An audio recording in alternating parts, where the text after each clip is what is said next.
Salut à tous et bienvenue dans ce 8ème épisode de la série Dans le métro. Bientôt j'aurai plus de doigts, les 7 précédents sont en barre d'infos si vous les avez ratés. Allez les voir, c'est un ordre.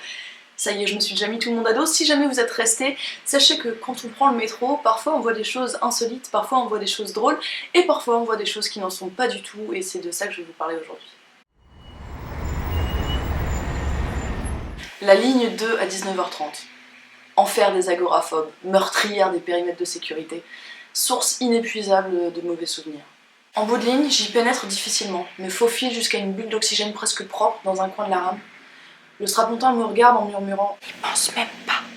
Je me résigne et lui cloue le bec en m'adossant contre lui. Pied de nez de la génétique, la longueur de mes jambes amène mes fesses exactement 5 cm trop bas pour pouvoir les reposer sur le haut du rabat, et mon dos se plie jusqu'à toucher le mur de derrière dans une courbure qui terroriserait un radiologue. Pendant 1, 2, 3 stations, je cultive l'espoir insensé de pouvoir arriver jusqu'à mon arrêt sans avoir à sacrifier les 10 cm d'air qui entourent mon corps, mais au fur et à mesure que le métro avance, les rames se remplissent. Des nuées de têtes, de bras et de jambes affluent par les portes et bientôt l'espace est saturé de corps collés, serrés, presque indissociables les uns des autres. L'anatomie humaine est conductrice, et je me prends à penser que si là-bas, tout là-bas, à l'autre bout de la rame, à presque 100 mètres de moi, une personne mettait ses doigts dans une prise, le courant traverserait le corps de chacun des individus présents sans exception.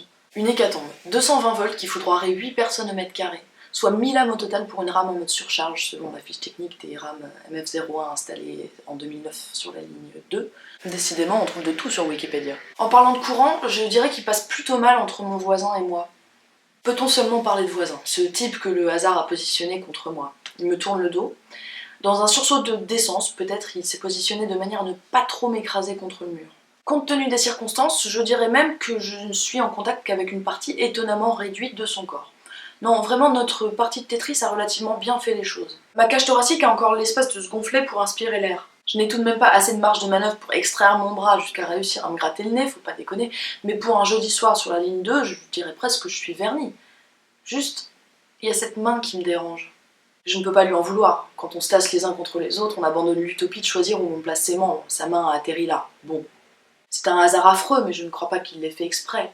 Encore un pied de nez anatomique, sans doute. La longueur de son bras, la hauteur de mon bassin... Mais tout de même, ça me dérange. Loin de moi l'idée de paraître prude, mais j'aurais aimé qu'on apprenne à se connaître avant que tu colles ta main sur mon entrejambe. Je veux dire, je ne sais pas qui tu es, je ne vois même pas ton visage.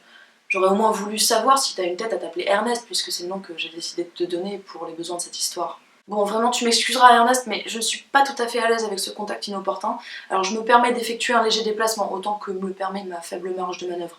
Ne le prends pas mal. Avec une petite pensée pour mon radiologue, j'ajoute à l'inconfort de ma position en remontant légèrement mes fesses contre l'assise du strapontin. Joie, liberté. Mon dos me fait mal, mais mon entrejambe a retrouvé la tranquillité de sa solitude. Et puis le métro arrive à la station suivante. Nouveau mouvement de foule. On se tasse pour laisser sortir, on se tasse pour laisser rentrer, Ernest fait de son mieux, je me presse contre le mur. Et puis quand les portes se ferment et que la masse humaine s'immobilise, la main est revenue. Je n'ai pourtant pas bougé. Mon bassin est bloqué par ce siège. Non, je n'ai pas bougé. Pardon, mais je sais encore où se trouve mon sexe. J'en suis particulièrement consciente à ce moment précis, et j'ai fait un effort énorme de concentration pour justement garder ma position précise afin d'échapper au malaise créé par le contact avec la main d'Ernest, alors je vous dis que je n'ai pas bougé. Mais lui, si. Une fois encore, je me dis que, compressé comme il est, il n'a certainement pas conscience que l'une de ses extrémités est en train d'envahir mon espace génital. Alors je reprends la même manœuvre. Mes fesses remontent encore un peu et mon entrejambe se libère. Et puis à la station suivante, ça recommence. Même mouvement de foule, même pression des corps, et même ligne d'arrivée. Cette main d'Ernest qui termine entre mes jambes. Je ne sais plus quoi penser. La coïncidence me paraît quand même un peu étrange. Je ne sais pas. Le fait qu'il soit de dos m'empêche de chercher dans ses yeux un air innocent, désolé ou au contraire pervers. Je ne sais pas. J'essaye de me dégager à nouveau. Cette fois, mes jambes ne sont plus assez longues. Je dois monter sur la pointe des pieds pour aller caler mon bassin au-dessus du bord du rabat du strapontin. Je tiens à peine debout, mais de là-haut, cette main n'est plus qu'un lointain souvenir. Et puis petit à petit, elle finit par retrouver son chemin. Je n'ose pas y croire, je sais que je suis au bout de la corde, que je n'ai plus la moindre marge de manœuvre pour me dégager. Il n'y a que le siège, le mur, la tension dans mon dos et la pointe de mes pieds, et cette main. Pire que tout, je suis maintenant complètement bloquée, obligée de pousser les limites de résistance de mon corps pour tenir le plus haut possible, le plus loin possible. Le contact est là, je ne peux plus m'y soustraire, mais tant que je tiens là-haut, il reste léger. Mais si mon corps faiblit, je m'affaisse et me retrouve non plus seulement à subir le contact, mais à m'appuyer sur cette main. Plus exactement, à appuyer mon sexe sur cette main. Je ne pense plus qu'à maintenir cette position. le plus haut possible, le plus longtemps possible, jusqu'à arriver à ma station, quitter les lieux et ne plus revoir Ernest ni sa main, jamais. Le temps n'a plus de sens. C'était il y a 5 ans. Je sais que mon envie d'y voir un geste involontaire était plus optimiste que réaliste. Je le savais déjà ce jour-là, mais je n'ai rien pu dire. Et je m'interroge.